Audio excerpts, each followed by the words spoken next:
What we're going to do today, opportunity for public comment. Ernie's got some BWS updates. We're going to talk about a presentation on groundwater that we didn't get to last time. We'll accept notes from our last meeting. Lorna and Stephen are going to do an update on conservation, and then we'll go over upcoming meeting dates for next year. That's our plan. So opportunity for any members of the public to make any comments. Seeing none? Okay. Ernie, you're up. I just wanted to give an update primarily about one of our wells, Kaumila wells. We are encountering something called PFAS there, and we'll be putting a water treatment system there. So really, right now, Kaumila wells used to serve Honolulu, but after the Red Hill incident back in 2021, I made the decision to shut down 3 wells, our Halava Shaft, Halava wells, and Aiea wells. And those Halava Shaft would normally supply urban Honolulu all the way out to Hawaii Kai. Halava wells and Aiea wells would supply the Aiea Halava community, basically from Iwa'ena Street all the way out toward Kaunohi Street by Pearl Ridge, where Cam Driving's located. But because we shut it down, this Kaumila wells, which also used to serve Honolulu, we actually turned it around and made it serve the Aiea Halava community because they were 2 wells short, and they really only had 2 other well sites, Aiea Gulch wells and our Kaunohi wells, to supply that whole system. So we're going to talk about the 2 well pumps there, and there are also 2 booster pumps that are boost water to higher elevations from that location. This is a map kind of just to orient you.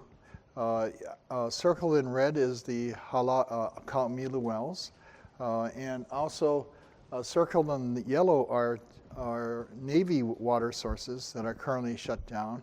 They're Aiea Halava Shaft, or Navy Aiea Halava Shaft, and also the Red Hill Shaft, which is the primary culprit that led to the contamination of the water system serving Joint Base Pearl Harbor Hickam back in November of 2021, exposing maybe 93,000 people to fuel-contaminated drinking water. But you also see outlined in orange, and that is the actually Navy property where the Red Hill Underground Fuel Storage Facility is located.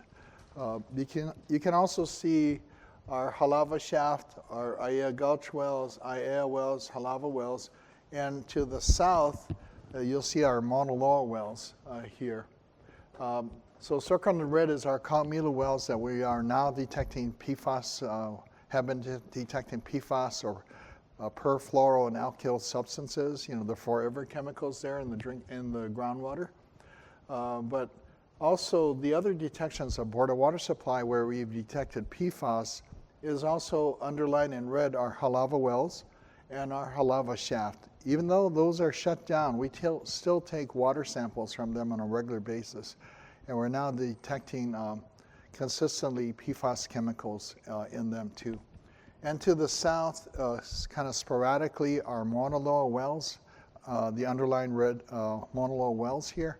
We're also detecting PFAS occasionally in that water in that well. So the Navy, I just want to point out, so we're looking at a temporary water treatment system at Kaumila wells and ultimately a permanent water treatment system there. The Navy and their 2 circled sources, Aiea Halava Shaft and Red Hill Shaft, they're planning permanent water treatment systems there. At Aiea Halava Shaft, they've installed a temporary system already that's on the ground in place, but hasn't received final approval from the health department to be turned on to be able to bring that source back online to supply the base.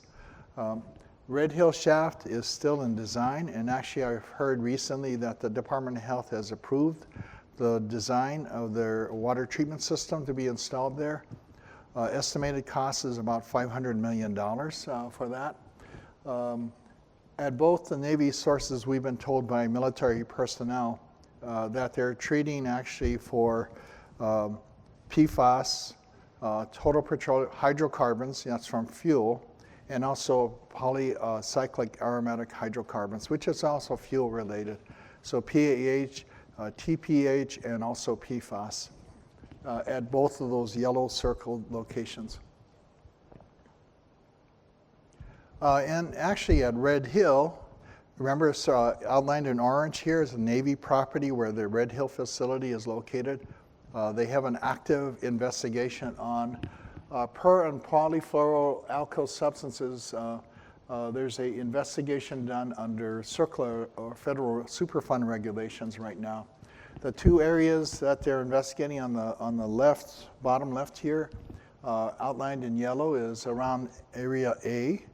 Remember Area A, almost 1 year after they contaminated the water system with fuel at Joint Base in November of 2021. In November of 2022, they spilled about 1,300 gallons of concentrate that would make AFFF, or aqueous film forming foam, that would be used to fight fuel fires. So it was just pumped out near the entrance into the tunnel system there at adit number 6 and flowed on the ground. I actually had a chance to tour the spill site the day after with the Rear Admiral Wade and the Director of Health and Deputy Director of Health at the time. And Area B is actually where Red Hill Shaft is located. They also have a PFAS investigation going on there in Area B. And in this table in the upper right corner are actually some of the results of their, this is I think it's Q1 samples, deep groundwater and shallow groundwater. So what the difference there is, shallow groundwater is water that's encountered maybe 50 or 40 feet below the surface of the ground at that location. And it's like water that maybe is sitting there perched on maybe some lower permeability layers underground in the soil. And then also they sample the deep groundwater, which is actually what the same aquifer system that we actually tap from at our wells across the valley. And they're finding different substances there, PFAS substances in this range. You can see some of it's quite high in the shallow groundwater, a little lower in the deep groundwater. So this is actually a what they call a particle track model runs with Halava Shaft operating at 12 million gallons under this scenario and Red Hill Shaft shut off. Each line represents one model run of the particle track model. And they're trying to estimate where particles of water, a particle might travel emanating from the Red Hill fuel tank facility going across Halava Valley to the west. And you can see Kaumila Wells is circled in red there. And there are actually a few lines that actually get up to Kaumila Wells. So when I talk about PFAS at Kaumila Wells, I do want to be clear that I'm not saying it's coming from the Red Hill facility, but I just wanted to present detections of PFAS in this region and where they're coming from and where there are actual investigations underway right now. This table on the right of the previous slide represents some of the results.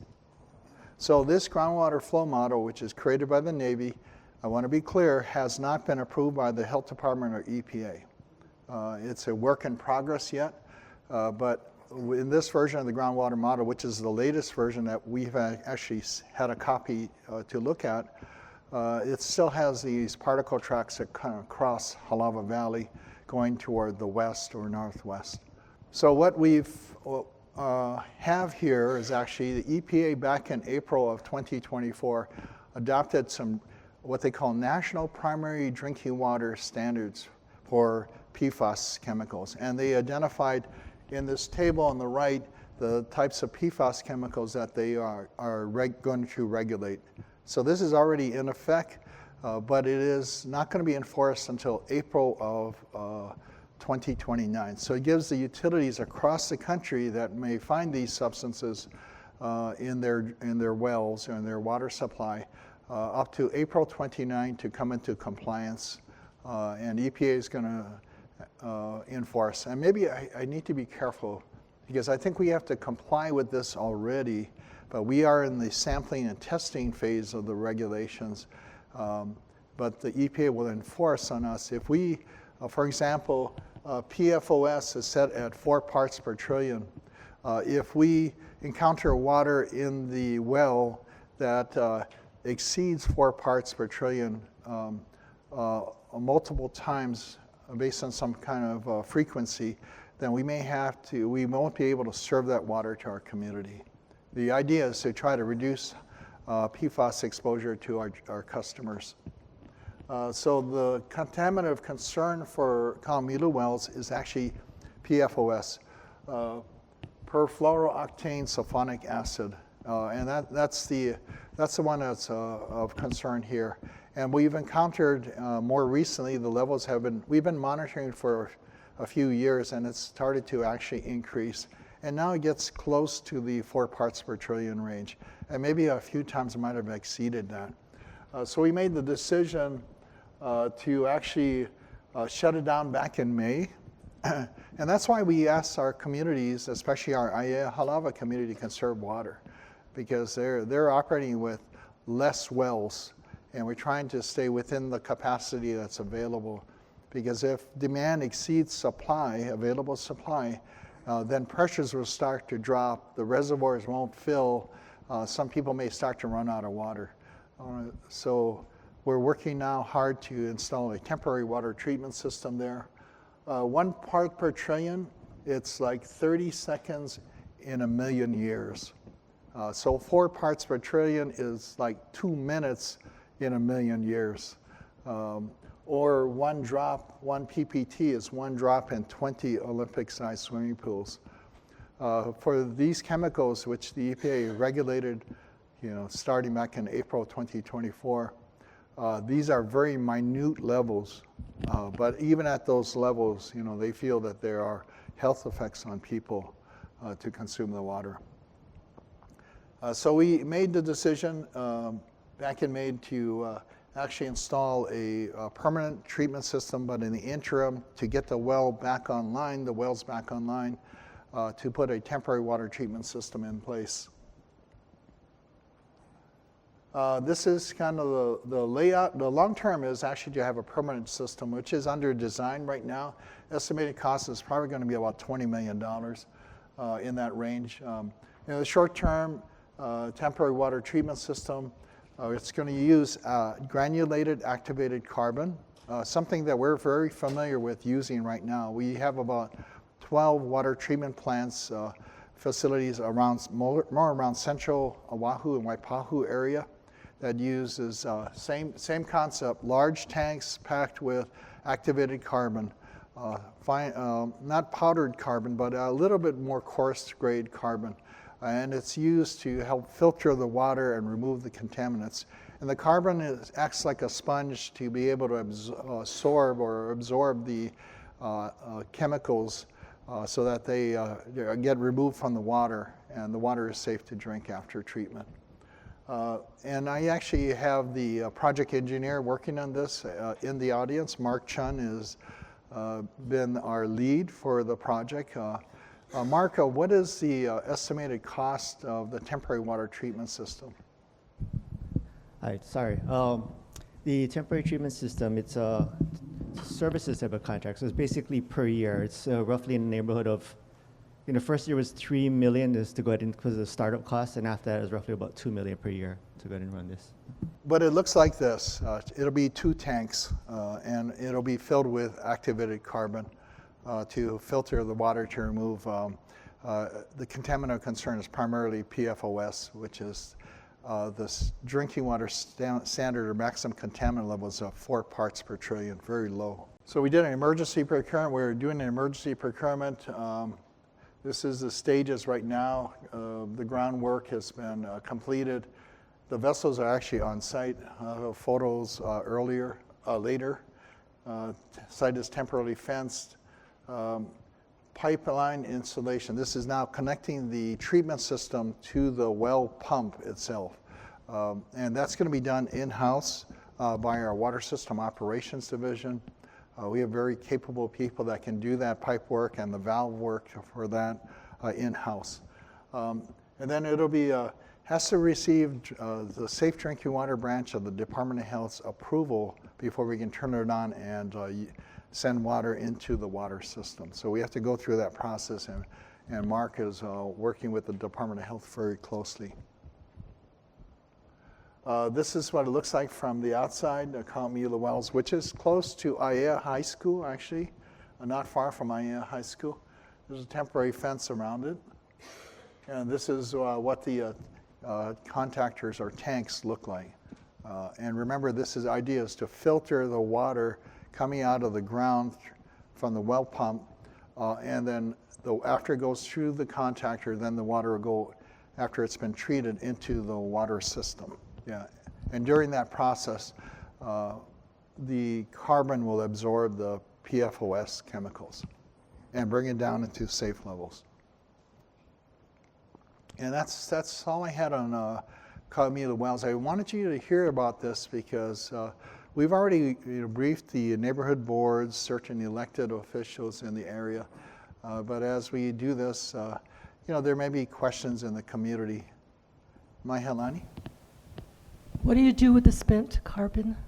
We're going to have to dispose of it properly. It'll probably go into the landfill. We are looking on the long term at actually regenerating the carbon and destroying the PFAS. But that requires very high temperatures. So that's something that we've done some preliminary investigation, and it looks achievable. We use about 1 million pounds of activated carbon a year. That's how much we consume through the 12 water treatment plant sites. But with the treatment required for PFAS, we're going to go over 1 million pounds a year. And that's, I think, may make the regeneration and reuse of some of the carbon while destroying PFAS feasible, actually. So it'll be the first of its kind in the state of Hawaii. Has there been a study done on dumping this stuff in the landfill and the propensity of leaching of the PFAS out into the area? Actually, there has been some sampling done from landfills in Hawaii, conducted by the Department of Health. I think it was a couple years ago. And they actually found that the leachate, which is the rainwater that seeps through the landfill and is captured, and then when they test that leachate, they are already finding PFAS in there. Because PFAS is in a lot of different substances in our lives, like in our clothing, sometimes in our clothing, carpeting, in some of our kitchen utensils, non-stick pans. So because of that, the Department of Health is already finding in that leachate pretty significant levels of PFAS. So what our idea is, let's not contribute to that load at the landfill, but let's see if we can regenerate, reuse the carbon, but also be able to destroy the PFAS. Because, if you're talking about 1 million pounds a year, that's pretty concentrated. And we don't need any more nasty stuff getting into our landfill, leachate, or anything else.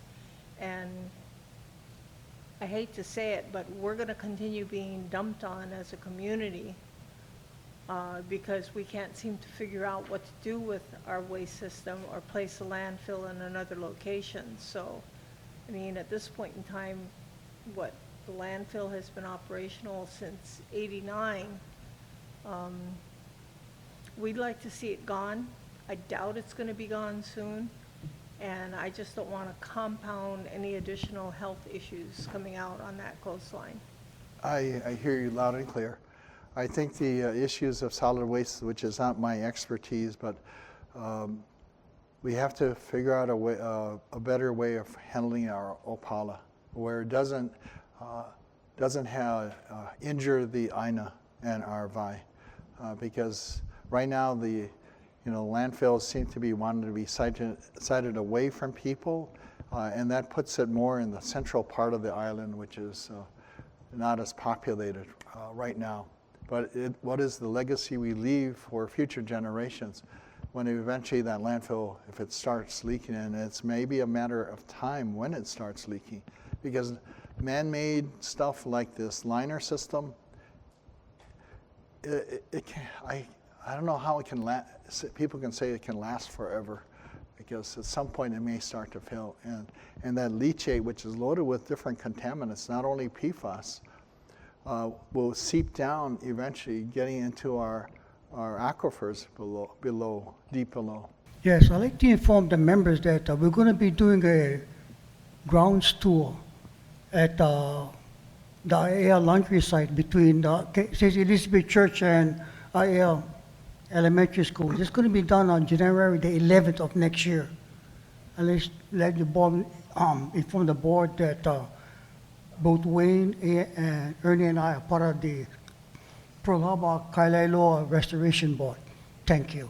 Yeah, thank you, Cruz. So actually it's Joyce and I also, just recently at the last, what they call RAB meeting, Restoration Advisory Board. I don't know how, it's like a miracle. We got approved to be voted onto the Restoration Advisory Board. And thank you, Cruz, for your vote on that.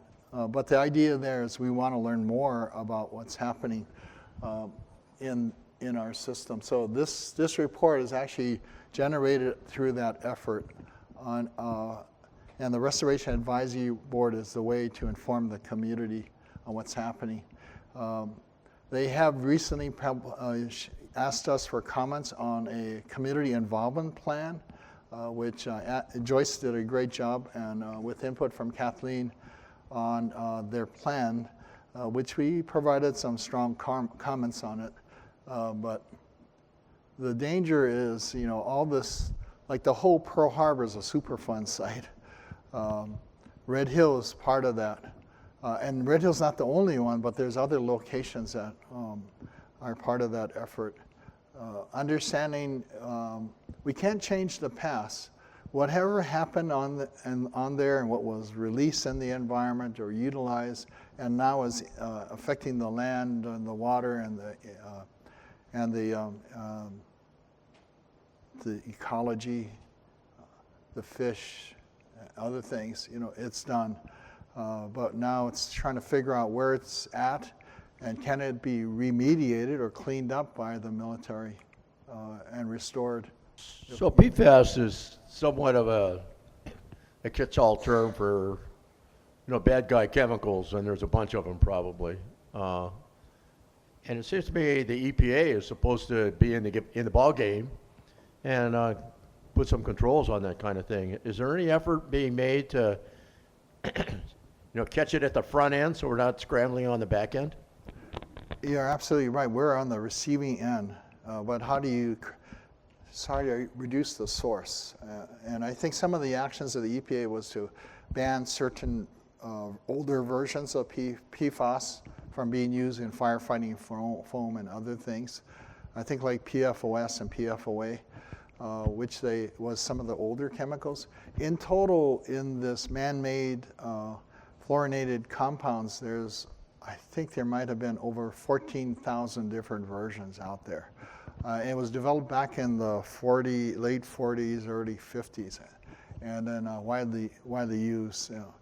At the time, the chemical industry was really booming after World War II, and one of their companies was, their motto was, better living through chemistry.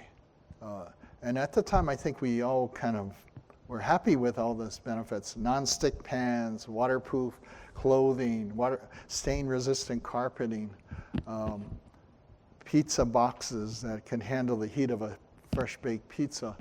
But I think now that we understand now, there is a consequence to some of these chemicals, and that is we are going to be dealing with PFAS, which is something we're becoming more aware of right now for a long, long time.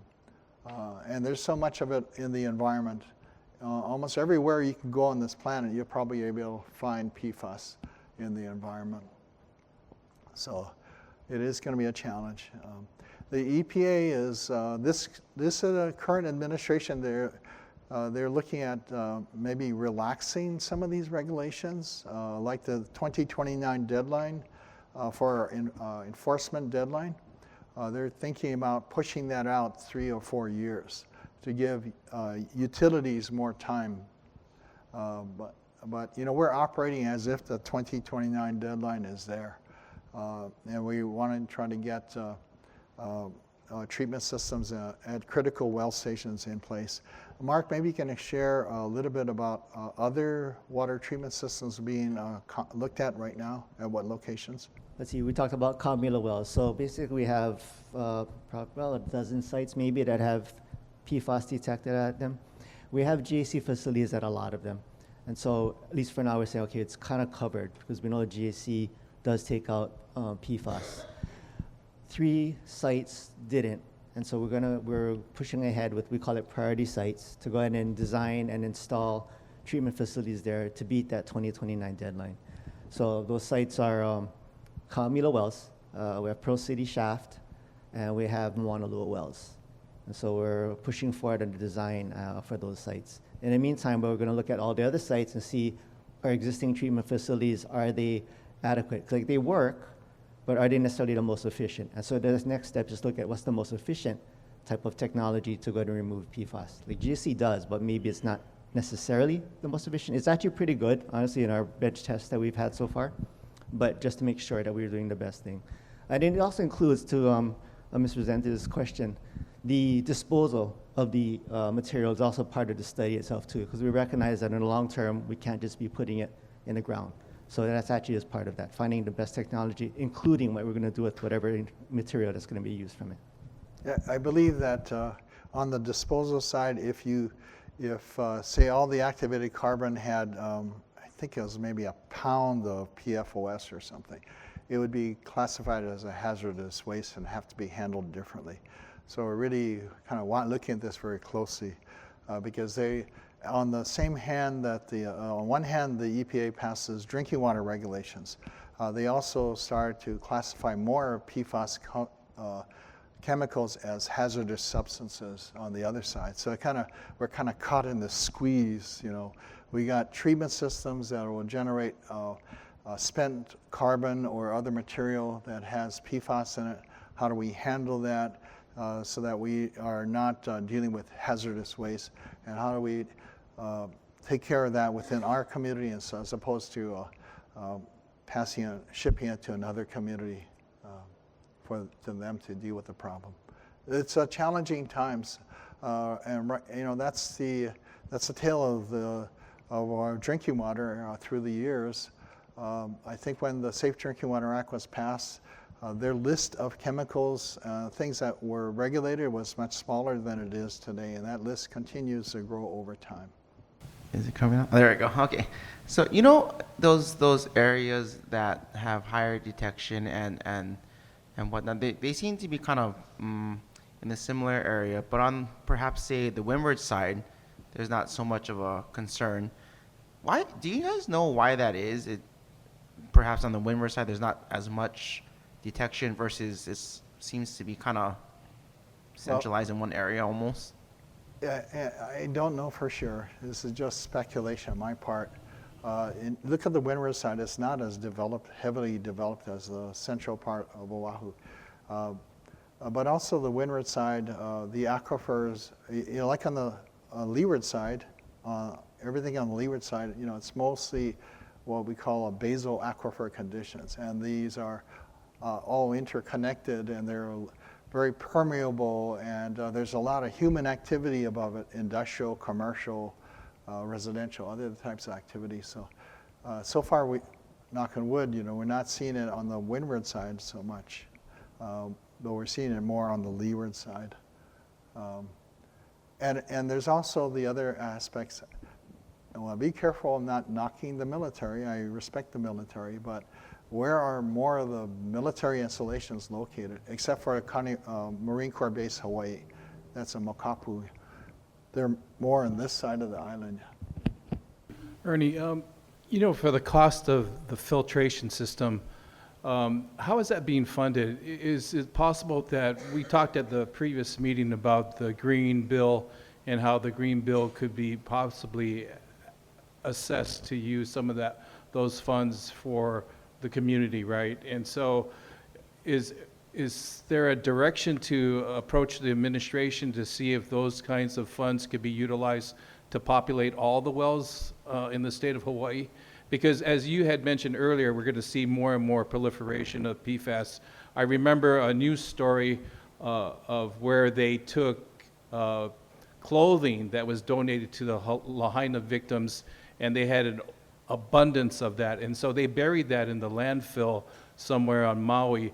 And so as we start to see those kinds of things happening, done very innocently, I mean, the long term is going to be an issue for us. And so my concerns are if there are ways to be proactive, if these filtration systems are cost effective to start implementing now throughout the islands before it starts to happen, if we can use the Green Fund or we can leverage the military as a good act or a good faith to fund these types of things so that way the community would have it. And you were talking about earlier, we can't do anything about the past, but we can start doing this infrastructure now before we get to that point. And if we could leverage all of those concerns to the entities that have the funding to provide that, so we can do that integration and hire the manpower to service those equipment now.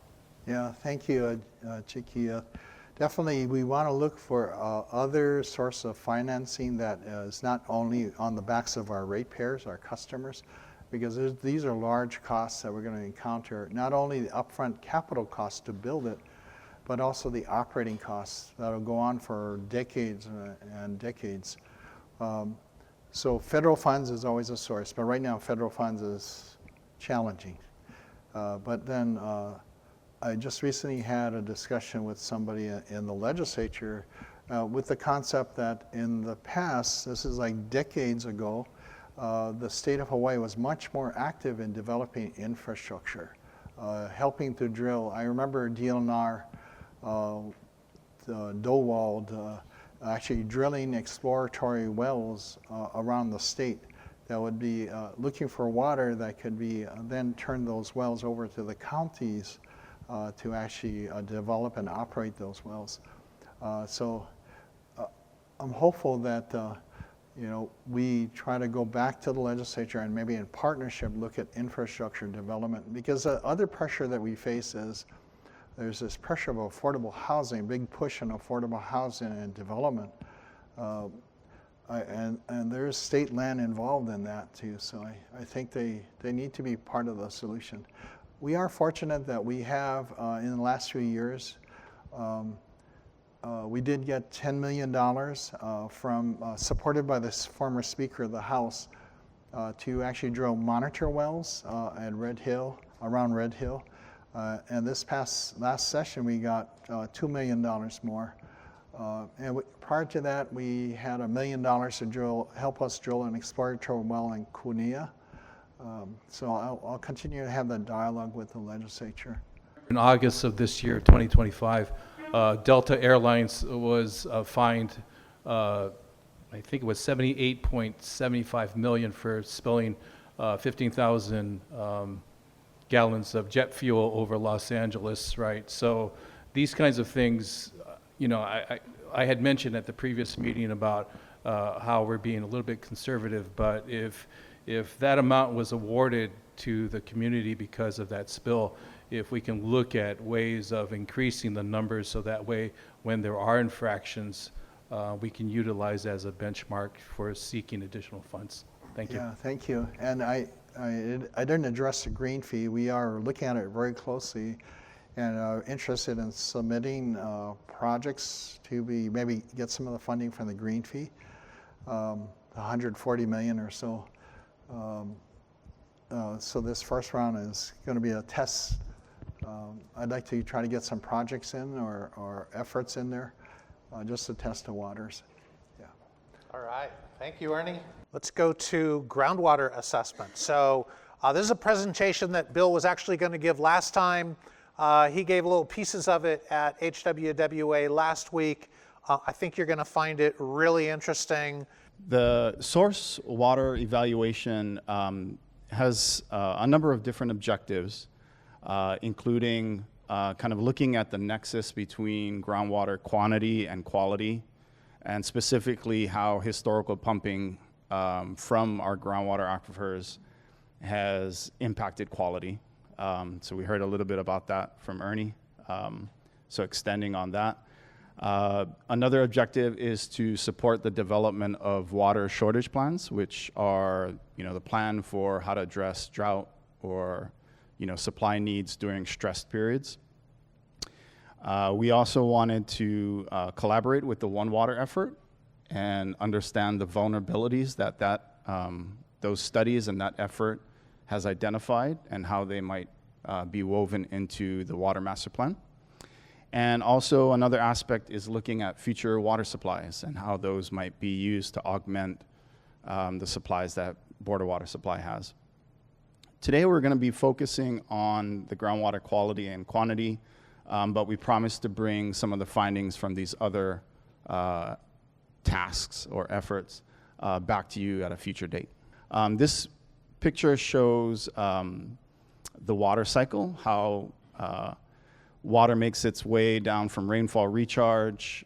Usually a lot of that happens up in the mountains, makes its way down into the freshwater lens, sits above a much denser saltwater wedge, right, that comes in from the ocean and underneath the freshwater lens. And between the two, you have a transition zone where it goes from mostly saltwater and some of these depths you can see on the left-hand side, around 1,000 feet deep, transitions to freshwater. And so this is important because this is something that we can measure. We have very deep wells where we can measure, take samples and test the TDS, total dissolved solids of the different samples that are taken and find out what is happening with the transition zone. It's also important because the transition zone moves, right? If we were to discover a new island that wasn't inhabited by any people, you might find a transition zone that was really narrow. But because of sea level rise, because of pumping, because of differences in recharge, that all of that activity and those stresses has served to stretch out the transition zone. So ours is hundreds of feet thick. If we zoom in a little bit more, and this is looking at a specific well that penetrates into or close to the transition zone, you see that if the well is pumped hard enough, it kind of pulls in all the fresh water around it, and because it can, if it's pumped really hard, it can't get enough fresh water, so it starts pulling the water from below it. And you might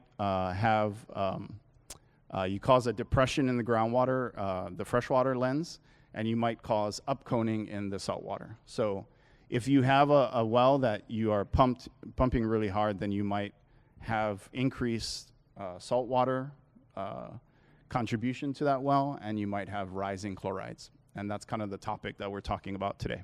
So we'll dive into more detailed look at water quality using an example, which is at the Kalihi pump station in Kalihi.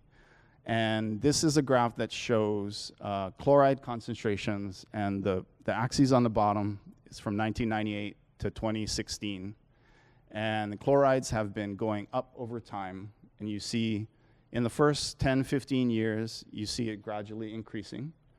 And then we have some missing data in years, but more or less after 2009, it levels out. Now these concentrations are much lower than what we were talking about for the transition zone. Water is safe to drink. It's about 100 milligrams per liter for chlorides. Once you start getting up to 200 or 300, the secondary MCO is 250.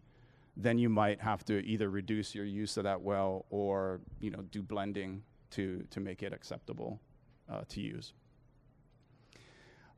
So we know that it's increasing over time, and so what we wanted to do is take a look at some of the reasons why it might be doing that. why are these trends? And we looked at rainfall, we looked at different kinds of climate variables, and we looked at pumping. And what I just added to the chart is the annual average pumping rate at the Kalihi pump station and how that's changed over time. And so you'll see at the beginning of our chart, it's around 4 MGD production. And over the time that the chlorides have increased, it's gone from 4 to maybe 7.5, almost 8 MGD over that period. And so that's one of the things that may have contributed, as I mentioned, that upconing, pulling that salt water or more saline water up into the well. The pumping rates were decreased following 2009, and you can see that's when we have even lower or reduced chloride concentrations or stable. So this graphic has a lot on it, but I mentioned that we looked at different climate variables, and one of the variables that we looked at, which we're lucky to have, is those measurements of the transition zone. So this is what the transition zone has done over time in an area close to Kalihi, right?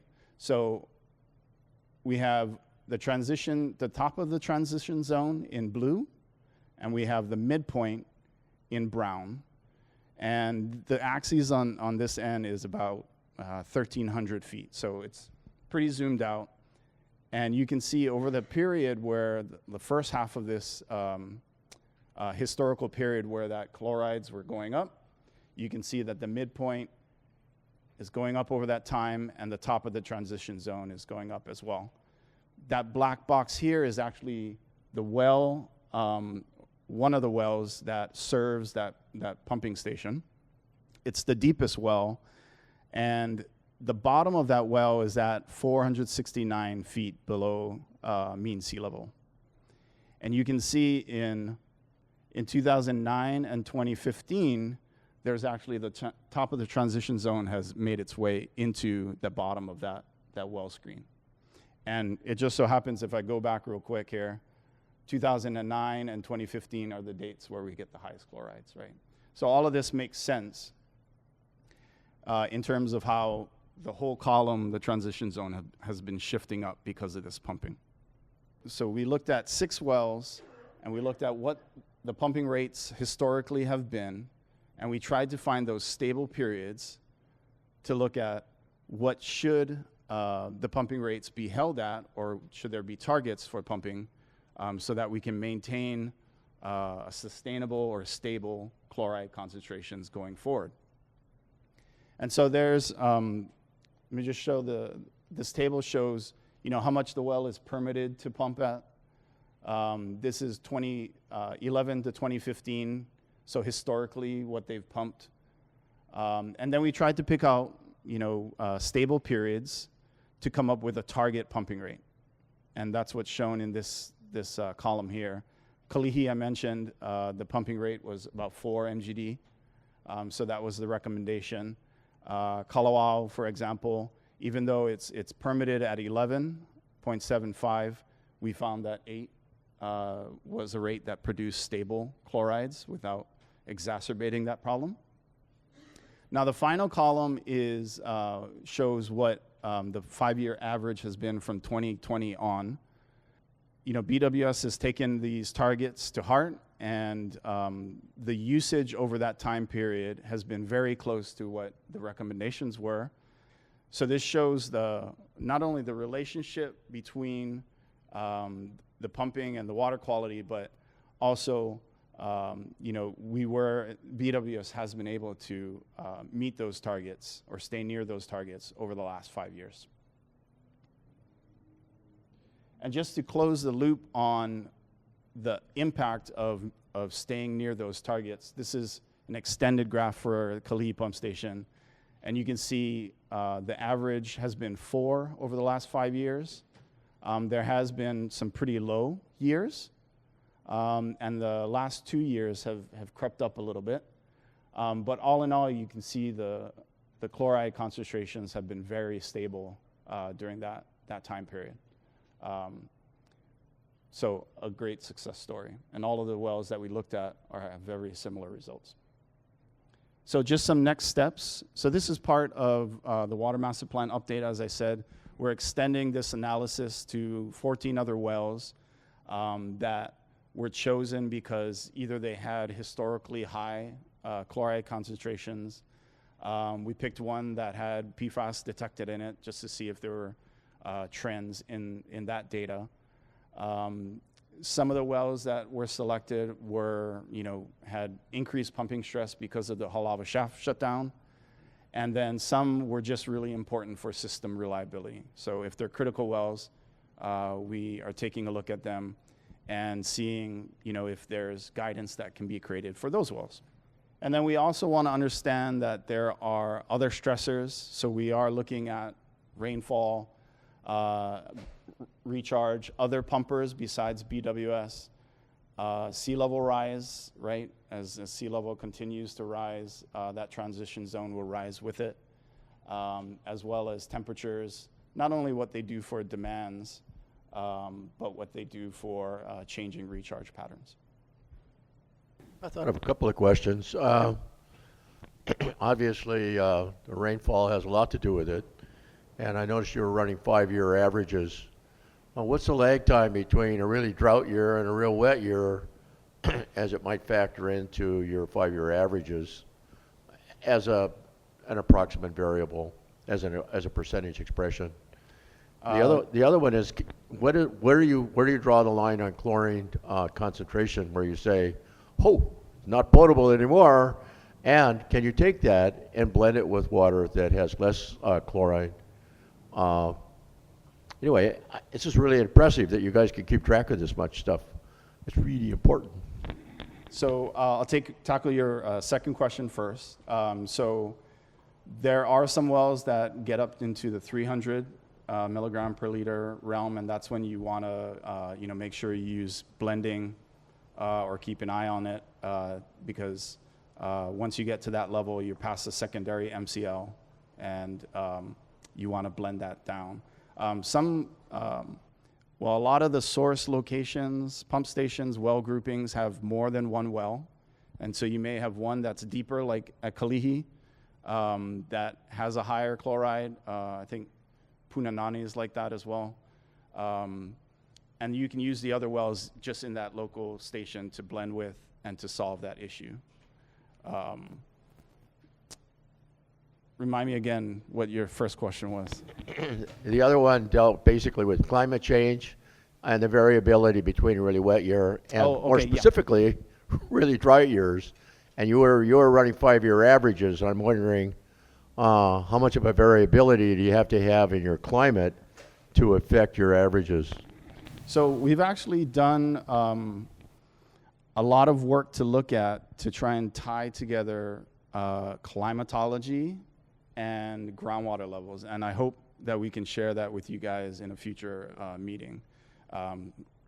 Sebastian, I don't know if you remember, he presented on climate change. We're doing a lot of work with him on that. We know it's a multi-year lag between the water falling as rain and groundwater levels below. I can't tell you how long that is. It depends on where you are on the island, but it is a multi-year lag, and it's shorter than the impact of the demand of a drought or very dry year, right? Because the pumping happens during that year, and you'll see the impact of that, large amount of pumping getting through a summer, getting through a really bad summer, before you might see the quantity side of it. Back in, we had a 6-year drought from 1998 to 2003. I was around back then. And water levels were pretty low. And then in 2004, it was a wet year.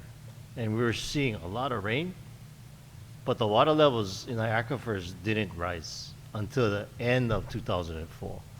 So what Bill is saying, it's multi-years. It's at least, I say at least 6 months to a year or more, depending on how much rain. For the recharge to get down into the aquifer and make its way into, so that the aquifers start to rise again. There's a lot of storage there though, but yeah, it's that kind of time frame, yeah. And in terms of rainfall, we're going to be looking at rainfall closer. Historically, it has been decreasing, which is very concerning to me. And what impact will it have long term on the aquifer sustainable yields? We already know that we're thinking that the aquifers in the Waianae area probably going to be decreasing because rainfall is decreasing there. If the rainfall is, after a while, the aquifer will reestablish at a lower level. What that level is and how we're going to try to manage that to meet the demand despite the aquifers decreasing is a big challenge for the water master plan. And another thing to note too is the Kalihi, the data that was shown, our conservation savings, thanks to Kathleen folks and their gang, and Larna, who heads our conservation program. I mean, that's what's getting us by. People are becoming more, I think, aware and trying to control their bill as well. So using less helps the whole situation. They all kind of like they're knobs on this big machine, right? We turn on and things move. So they have a hard challenge as we start to update the master plan and getting into and better understanding all of those pieces. So. When you develop your information, your statistics, when you're monitoring the water, is it done remote? Are you starting to develop remote access to be able to check the water, or are people basically staffers taking samples of the water? And is there AI available that's being developed in other countries and across the United States where you can start to get the data remotely, so this could be implemented at all the wells? Most of it is done with field staff. Certainly, the collecting samples from wells and the testing, and BWS does a ton of water quality testing at all of their sites. There's also work done by USGS and other folks at their wells. None of that, as far as I know, is automated, and it's just the great work done by all of these entities to be able to collect that data. You either drop something down into the well to take a water sample with, right, which means pumping at these depths, or you put an instrument down the well to record it. But those are the two choices. And instrumentation only works for certain constituents, right? So, but as of yet, we don't have X-ray vision to be able to see 1,000 feet underground and a particle of salt, unfortunately. Maybe one day. But yeah, it's labor intensive for sure. Does the private do the private wells provide that information to the Board of Water Supply or through the Water Commission? The private wells don't report to us. We all have to report to the commission. So pumpage, I think our logging information, when we log our deep monitor wells, we share that with the commission too. So we have some what we call deep monitor wells that penetrate from the fresh into the salt water. And we're looking at trying to monitor the position of that transition zone, the brackish zone between the salt and the fresh water. Millions of gallons of fresh water go out and leak out through the caprock regularly. And it's all part of the ecosystem, so maybe it's a good thing. However, if you get water leaking in your car, you get some stop leak, and then all those pukas kind of clog up, and you aren't losing as much water. Is there any thought about how to reduce the amount of flow that goes out through caprock? It would be quite, I don't know if it's even possible.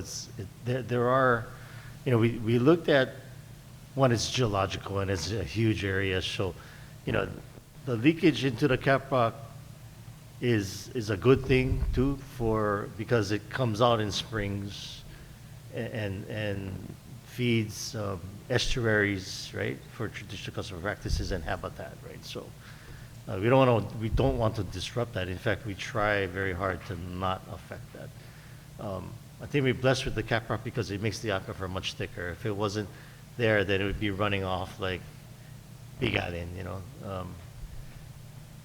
We did look at, there's this technology called aquifer storage and recovery, where you take stormwater, treat it, filter it, and inject it into the ground and make like a bulb of fresh water to then like, it's not artificially recharged, but supplementing the recharge, and then picking it up at our wells at lower elevations. And that's another project that the even CDM folks are working in Nuuanu.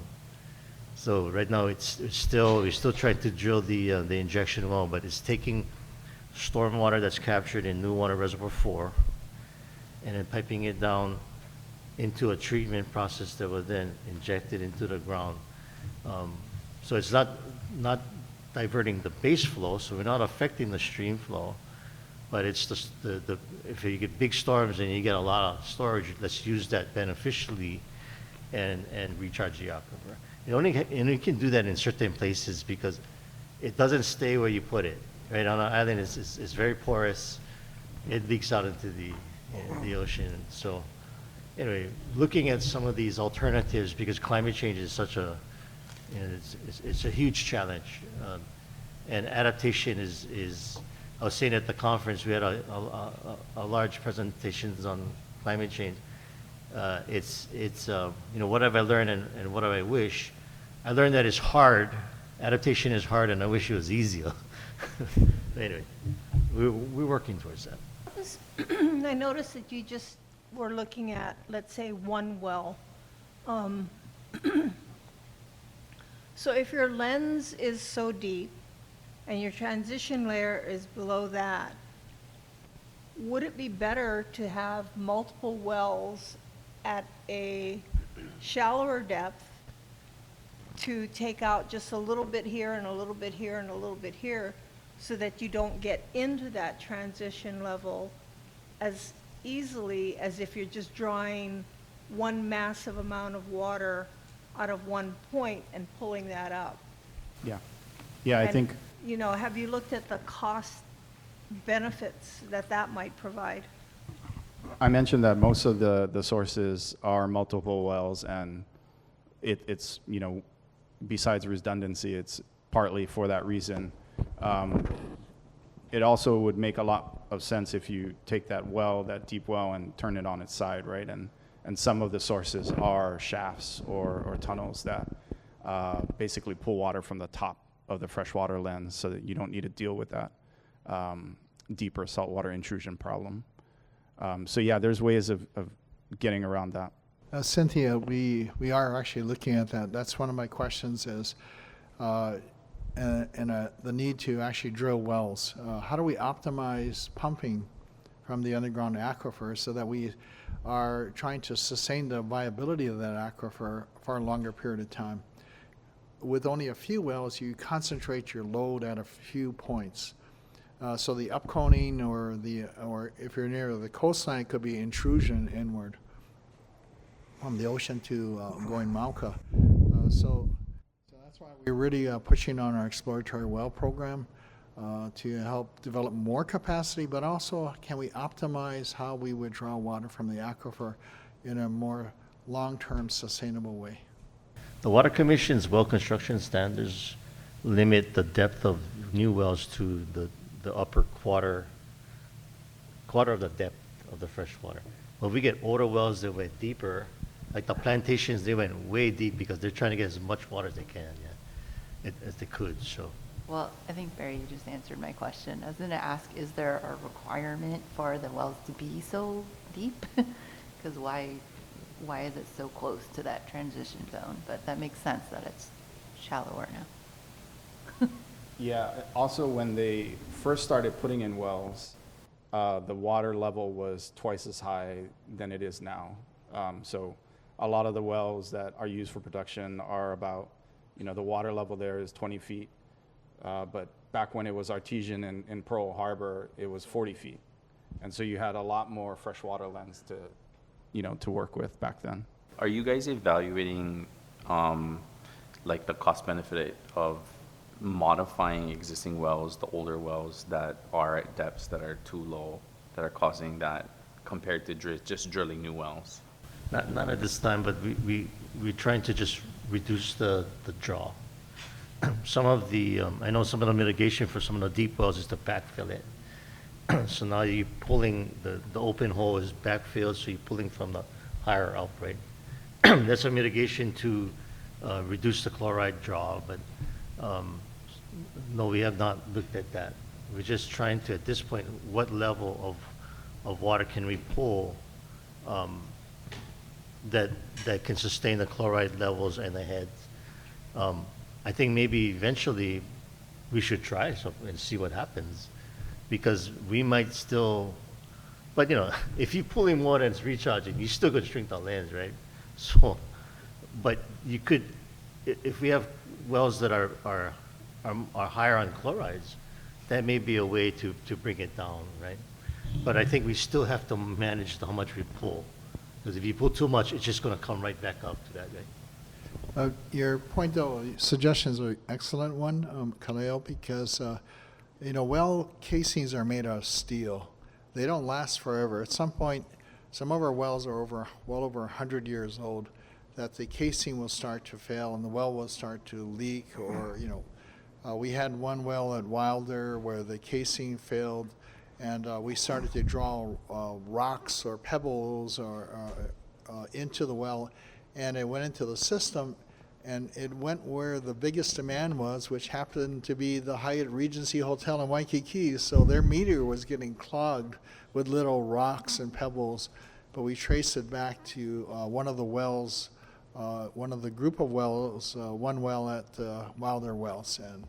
And so those points, you can look at maybe backfilling some of the well, making it shallower. When you, we'll probably end up as drilling a new well in the area, and we can and then sealing the old well.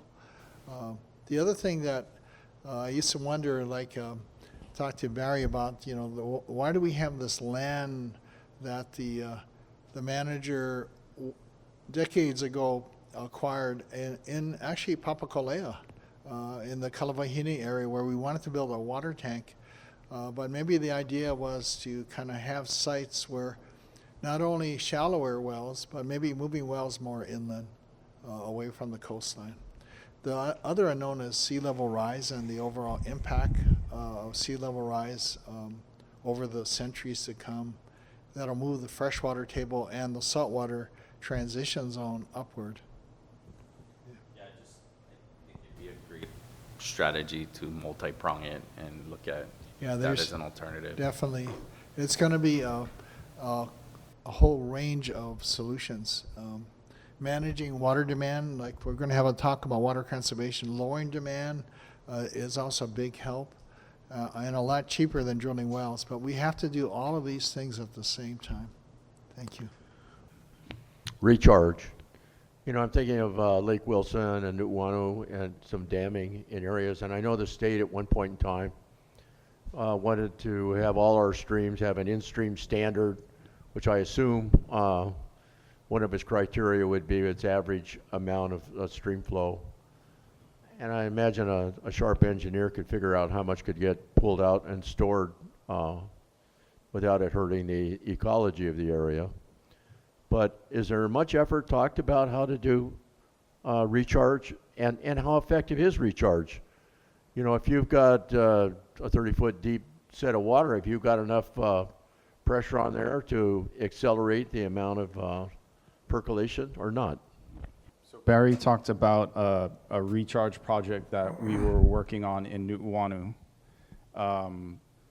The problem with direct recharge, which is just a pond that you use to infiltrate, is up in Nu'uanu where those reservoirs are, the production aquifer is 800 feet down. So you would run into a lot of perch zones and low permeability zones before you could even get the water down there. So direct recharge wouldn't happen or wouldn't be fruitful in a lot of places on the island just because of the geology, which is why we were looking at more of an injection solution. And that's possible. You just need a source of water that you could use in that project. And specifically in the one that in Nuuanu, you have to go through great lengths to prove that the water that you would use is not needed in the stream, or there's even coastal, right? Like there's limu issues, right, on coasts that need a certain amount of fresh water. So it's a high level of evidence that you need to provide to make sure that you're not negatively affecting the environment associated with the streams. So. LY question coming. Well, thanks for the question. If I broaden that, about recharge, the lower rainfall, getting hotter. So what do you get? More evaporation, more transpiration, right? So the budget is getting smaller. So recharge is going to go down as well. But it's really the forest, right? And because of you folks' work and your suggestions and Mark's work, we have the dedicated source of funding for watershed partnerships, and we try to continue to expand that. We've been doing that for over a decade since we started, expanding it wherever we can. The biggest threat there is wildfires. So Ernie's been a big champion for how to actually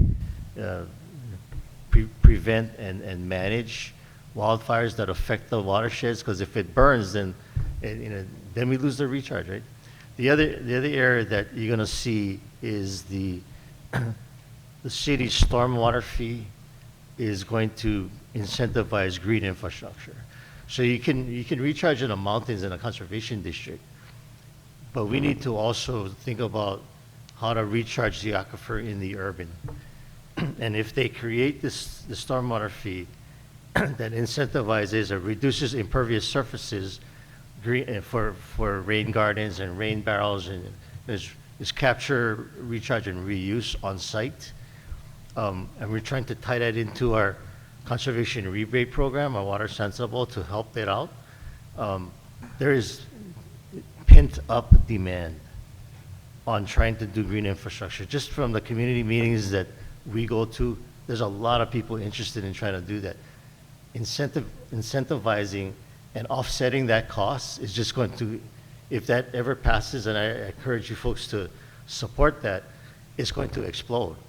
And then that'll help to offset the loss of recharge from climate change. And very interesting, the injection well idea. I think it's a great idea. So with the idea, because the test well that you guys put in was kind of near Wahoo Country Club, like right off the Poly. And was the idea to use reservoir number 1 right there to use it? Because it's, been dry this whole time. There's fears of it, I don't know. It was just, I guess, risk management wasn't really a reason to have it there. I like the idea of it coming back and being used for that injection well, because it's not doing anything really. It'd be nice to do something with that. Is that the idea? Reservoir number 1? Or are you thinking all the way up with reservoir number 2, number 3, number 4, all the way at the top? And then one more thing about the alloys, sorry. I think that it's a great idea to do the injection thing. This time of year, or actually about a month ago when it was super dry, they were barely running. So I'm assuming it would, with someone who's smart, an engineer would probably understand the gauges that you guys currently have in the streams to keep the water running for these little water systems. But anyway. Yeah, so we looked at 2 versions of the project. One would be bringing it down to Reservoir 1, and one would take it to Reservoir 2. Obviously, different lengths of pipelines, different costs to do one or the other. It actually cuts the head in half as well, right? The elevation change between the 2 options. So if you're looking at hydropower, cuts that benefit in half. And so, I think we were looking at both options, but right now, around Reservoir 2 and 3, that seems to make more sense. I think we wanted to go mid-valley. The UH did, Dr. Ali El-Kadi they drilled a test well by Nuuanu Reservoir 1. But it was too close to the side of the valley, so the geology there was somewhat suspect. We keep Nuuanu Reservoir 1 dry as much as possible. We have siphons there. The question is, has Board of Water Supply ever gone to the city and said, straighten up, fly right, and take all of your impervious channels that you put all over the damn island and made them pervious? Yes or no answer? You know, that's a major source, in my mind, of water that's just sitting there evaporating rather than being filtered and used. The answer to that is no. But Gene Albano sits on our board, so I'll mention it to him that he should rip out all the concrete-lined channels and try to make them more natural systems.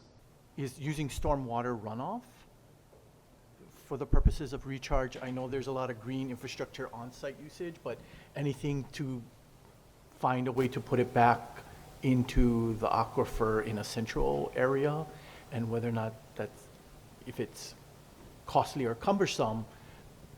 One that comes up is H3 Freeway, because it was built not to allow runoff and it's collected centrally, as an example. Yeah, you know, detention, retention basins are a mitigation for stormwater management, so the benefit is aquifer recharge. We definitely, that's why I'm on the Stormwater Stakeholder Advisory Group, to kind of offer those ideas, but thank you. And I'm going to, I want to accept notes from from the last meeting. You all had an opportunity to read them. Once again, they got sent out ahead of time. Any questions, comments, corrections on our meeting notes? Okay, we will consider those accepted. Good evening. Thank you, Dave, for the introduction. As part of the Water Resources Division, I'm part of the Conservation Branch, and as Barry mentioned, we are the ones that actually administer programs that encourage and support sustainable water use practices across Oahu. So today with me, I've got Stephen Nordstrom. He's from the Communications Office, as well as Sean Harrington. He is our consultant from Honeywell and instrumental in helping us strengthen and expand our conservation efforts. So during this presentation, you'll get to learn about the Water Sensible program and hear about Water Smart. You'll also tell you about the different advertising efforts that we do, as well as outreach efforts that we do. And in the end, we'll talk about the calendar contest, as well as the Xeriscape garden efforts that we're doing. So why conservation? As you're aware, Oahu's drinking water supply is groundwater, which is fed constantly by the rainfall, as we were just talking about. We can only pump out what we put in, otherwise we're gonna risk saltwater intrusion, as we've been talking about in the last hour. So you can see this importance, and the single most significant ways to preserve our precious water resources is through conservation. So this slide shows you the success story of our conservation efforts of the Board of Water Supply. Represented here is a bar graphs that represent the population of Oahu in the orange bars. It shows how it steadily increased over the last 40 years. So back in 1980, population was about 750,000 people, and then now it is almost 1 million people. The blue bars represent the average water use per day, and it shows that up until 1990, water use was increasing right alongside with population. But then Board of Water Supply, we launched the conservation program in 1990, and then you can see by the blue bars, people responded to our program. So if you keep following the blue bars, you can see that it's decreasing, even though the orange bars population is increasing. So you can clearly see that conservation is working, and then Water Sensible is contributed to the increasing water efficiency in the homes and businesses, and we are actually conserving, on the very bottom, 15 billion gallons of water per year as when we first started the conservation program. So through the Water Sensible program, Oahu residents and businesses have the opportunity to save water and money. This slide shows you the residential rebate program that we first launched through the Water Sensible program, and we offer these 5 different rebates for the toilets, weather-based irrigation controllers, smart water monitors, the Energy Star clothes washers, as well as the rain barrels. Launched in 2022, our Water Sensible commercial program that helps businesses to save water and lower costs. So this program focuses on these aspects: the kitchen, landscaping, plumbing, as well as cooling tower. Later on in the presentation, Stephen will give you a success story of a company that participated in the rebate program for our cooling towers and upgraded their cooling towers and got to see some good savings. Okay. Each month, Honeywell will send us a monthly dashboard that provides us with an update on the Water Sensible program. So since the inception in the program of 2018, this program has contributed to a savings of over 117 million gallons saved per year. We've issued over 22,000 rebates that amounts to over $1.6 million. On the last row, it gives in the pink, it highlights the more popular rebates that we have, and I'm glad to see that focuses on clothes washers and toilets, because 40% of our homeowners, that's where most of the water goes. So we're always interested to see where our customers are purchasing their water efficient fixtures. So this is a pie chart that shows a retailer breakdown, and you can see this past month, this is September, updated from September, Lowe's, this is August. This is August. It was Home Depot at 30% and Lowe's. It flipped in September. Now Lowe's is at 29% and Home Depot is at 23%, so they're kind of going back and forth there.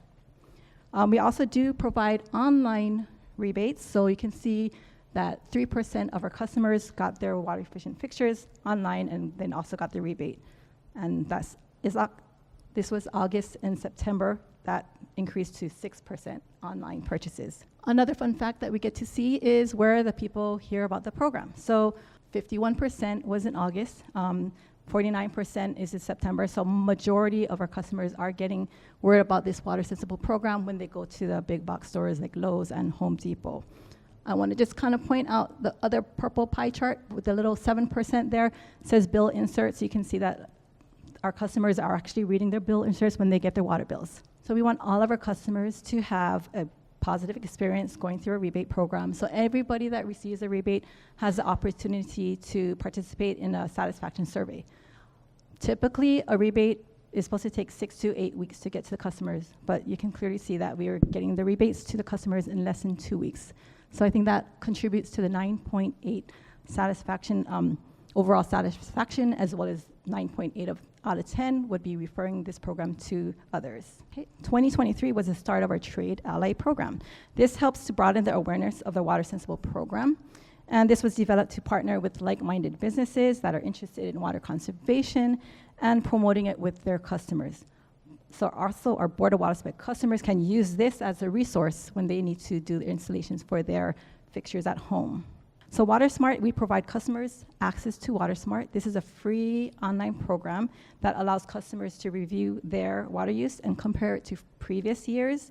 It also will give customers recommendations on reducing their water use around their home, seeing what kind of rebates that they can apply for, and even checking for a leak around at their home.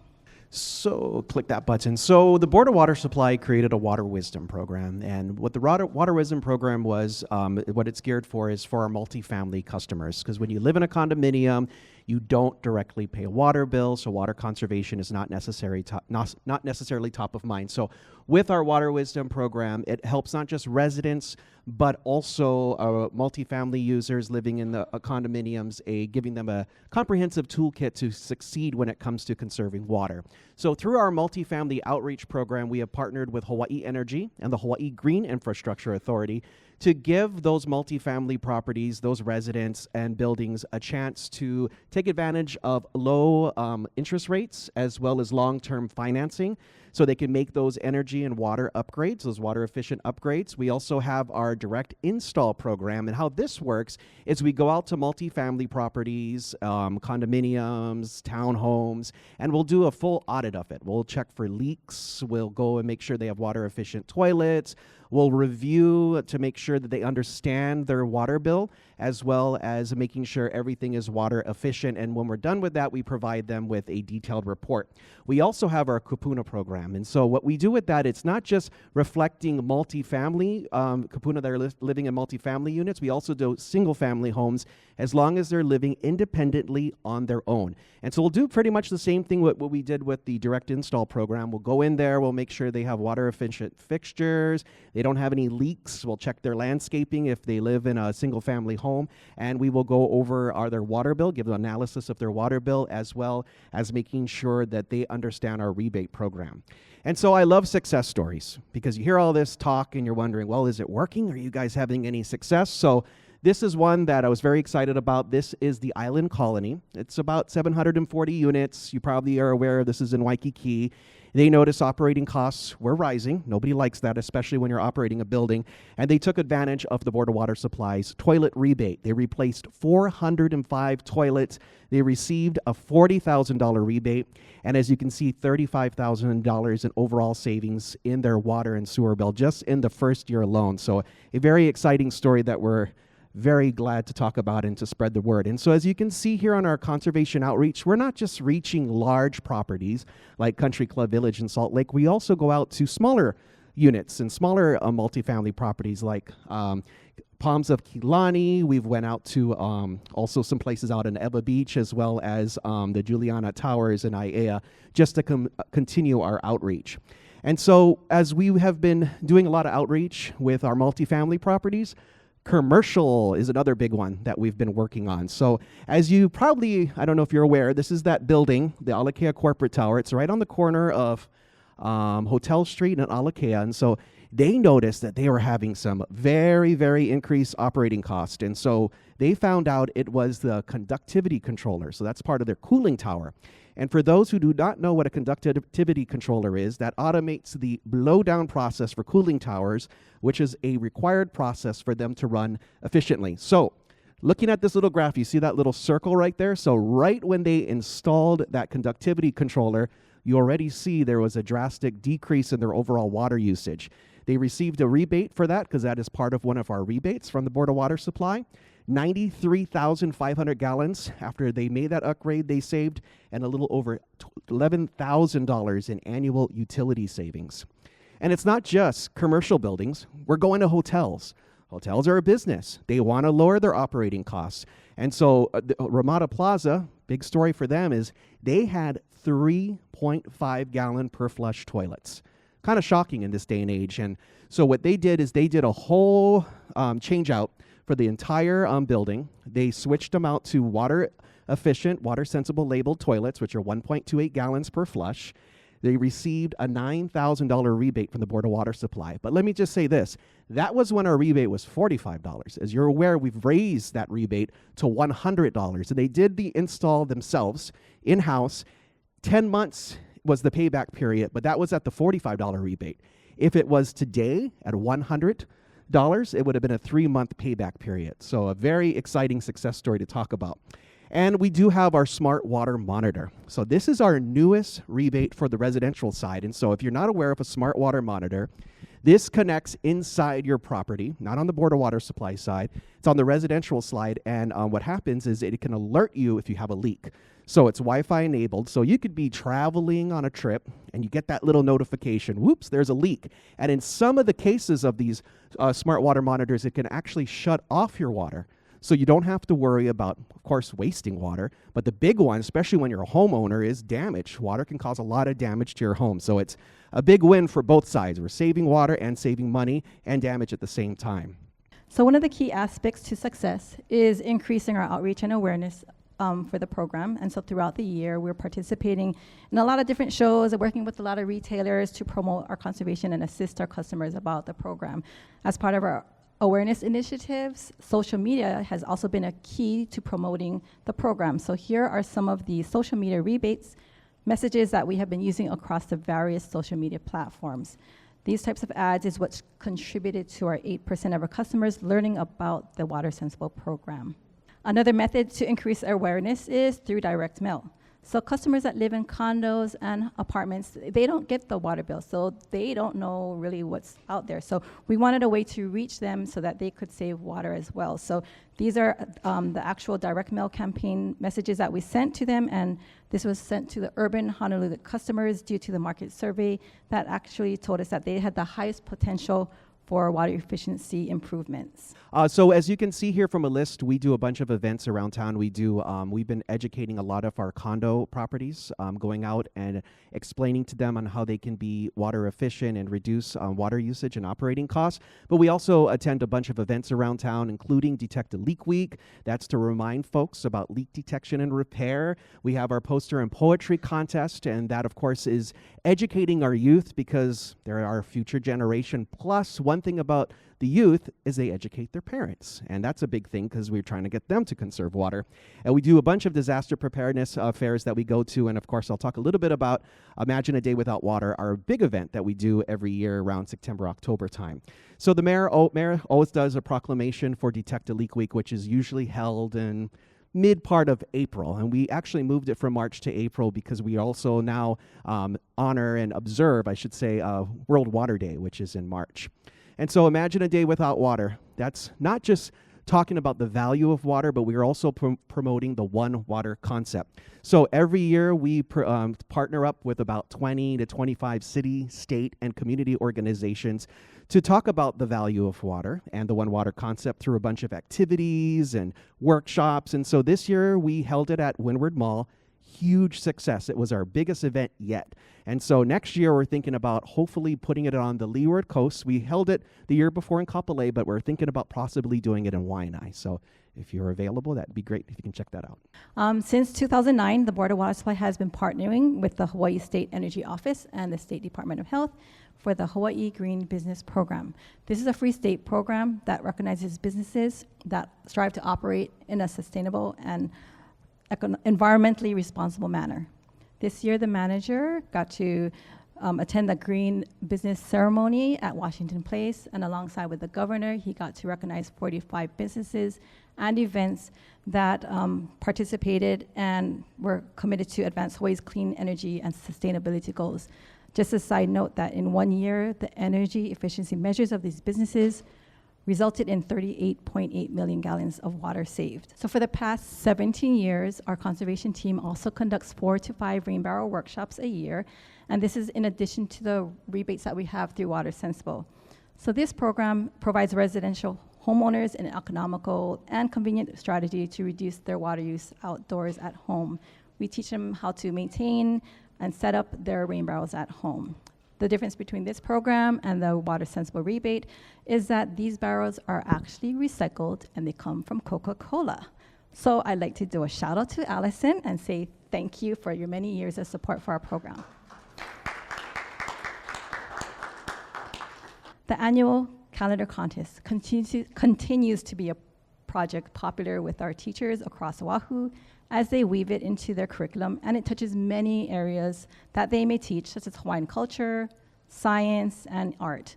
So in 2025, we had 46 schools participate and almost over 900 posters submitted. And from the poem side, we had 15 schools that participated and submitted over 350 poems. The theme for this year is everyday conservation, and we're hoping that we're going to pass the 1,000 mark for the posters coming in, so we'll see. So a lot has been happening also at the Xeriscape Garden. Since the beginning of the year, the volunteer group has grown, and they're doing more educational workshops for the volunteers. This past August, we had the annual Unthirsty Plant Sale, and it went really well, and it was attended by a lot of people, publics. To promote the Xeriscape Garden even more, we've been doing outreach on the Get Dirty segment on KHON. So you can see the middle picture down below is Sherry. She's there pictured on the Get Dirty segment. And we're going to continue to participate in community events with schools, parks, and even senior groups. So just want to thank you for this opportunity to share an update for our Water Resources Division and Communications Office on all the initiatives and programs that we are doing to implement and promote water conservation on Oahu. This initiative, it has takes a lot of teamwork.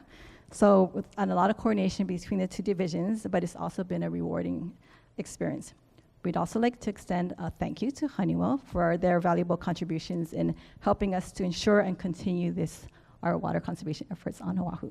Anyway, so you mentioned the cooling tower success story, and that's a great success story.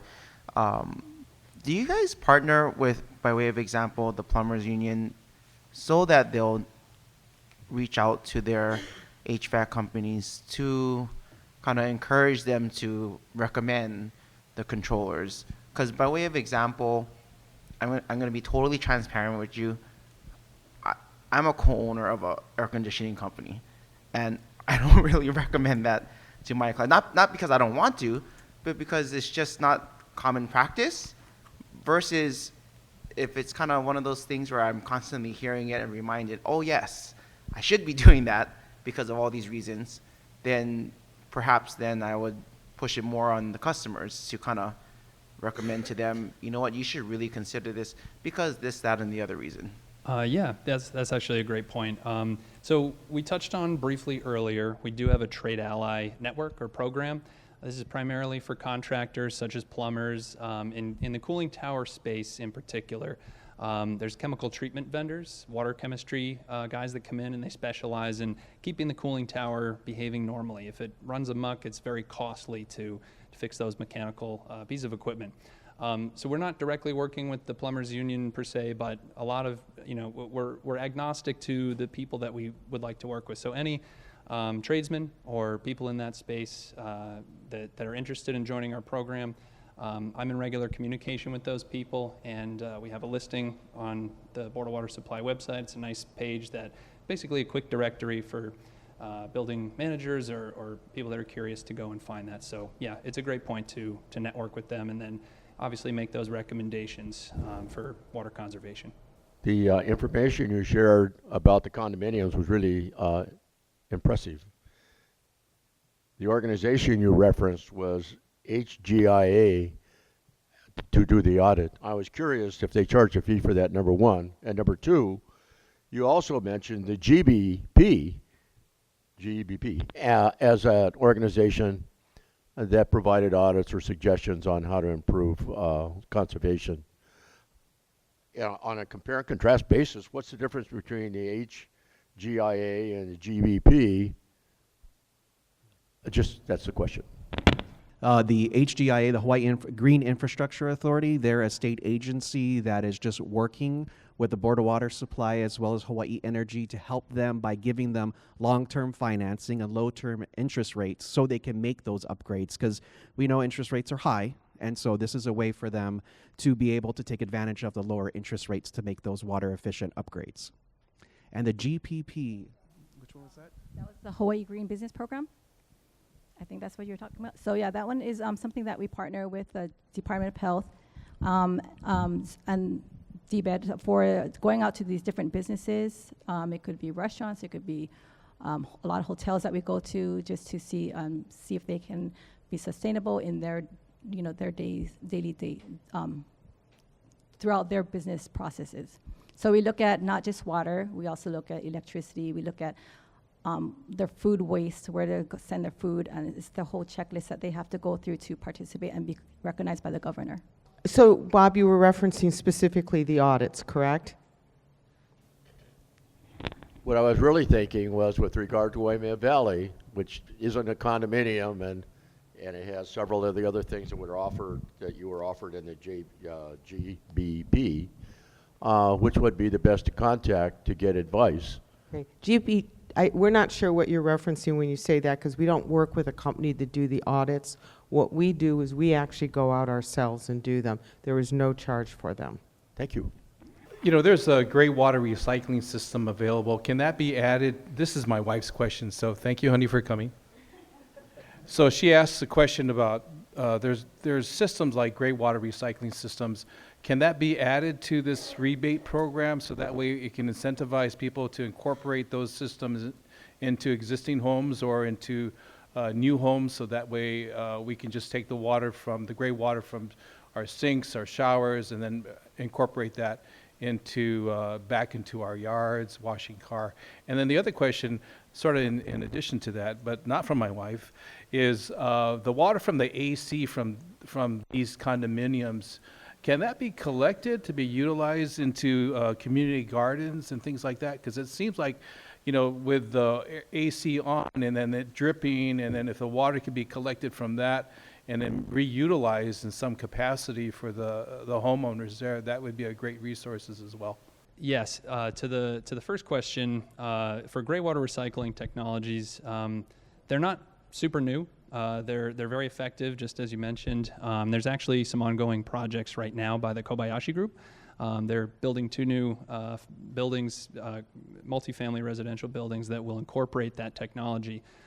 It's difficult to retrofit existing buildings, especially larger ones, because of the extra plumbing that's required. As you mentioned, you have to separate the collection of your bathroom shower water or sink water versus the more black style water that comes from more contaminated organic sources. So there's definitely work that we're doing to encourage companies to do that kind of thing. At the single family home level, there is a company that has more modular units, and we've been in discussions with them. I imagine that it's not going to be a large number out the gate because it is a costly upfront expense. But that's a great idea. And for the second question, the AC condensate, I believe is what you're referring to.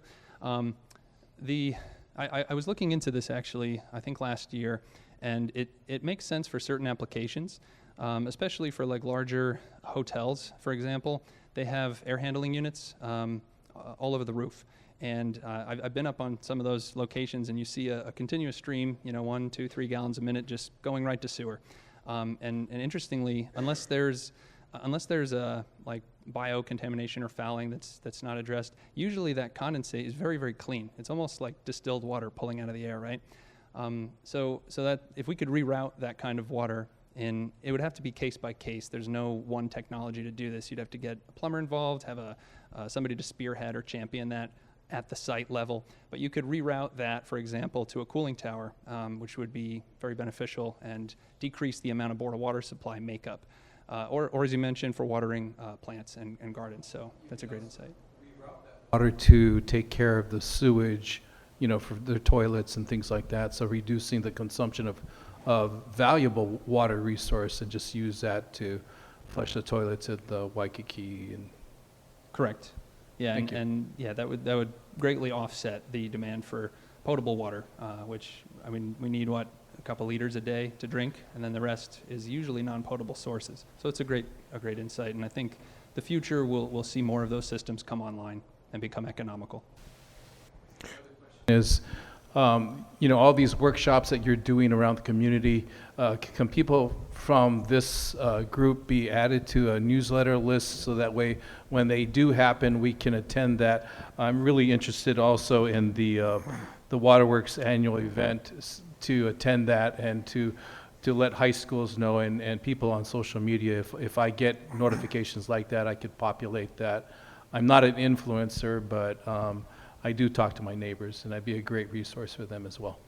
Yeah, I don't actually have a question. I was just going to say mahalo to Lorna and her crew. Like, that's amazing work. I love the results. Keep it up. You're like inspiring us for, how to share and incorporate this more broadly. So mahalo.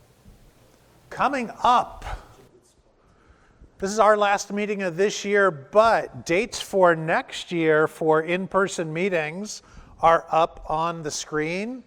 So we're sticking with Thursdays, same bat time, same bat channel. We also have next year a whole lot of really interesting, important stuff to be talking about and topics that we're going to need a lot of input on from you. So we may intersperse some more frequent meetings. If we do that, we're going to consider doing them virtually. So keep to our quarterly in-persons and then maybe intersperse some virtuals more frequent than that. Try and minimize the drive time for folks coming from other places and an impact on your schedule, but we thought maintaining that quarterly in-person was really, really important. So those are dates and a preview of some upcoming topics. And then finally, for those of you who were involved with the Stakeholder Advisory Group pre-COVID, Arlene Post was an integral member of the formation of this group, the organization of it. Here's a photo of her standing behind the entry table, the sign-in table, and that's most often where she liked being at our meetings. But behind the scenes, she was hugely engaged in the development of our materials, in setting the standard for the quality of communications, in forcing us to think about hard questions that you were going to ask ahead of time and being prepared for those. I had the honor to work with Arlene for well over a decade, and many of those years here with you in Hawaii. And she educated me, she counseled me, guided me and grounded me, and just so thankful for having the opportunity to have those years to spend working with her, and for you to have had some exposure to the great things that she brought to the table. So I wanted to end our meeting tonight in memory of Arlene Post. Thank you all, and appreciate you being here.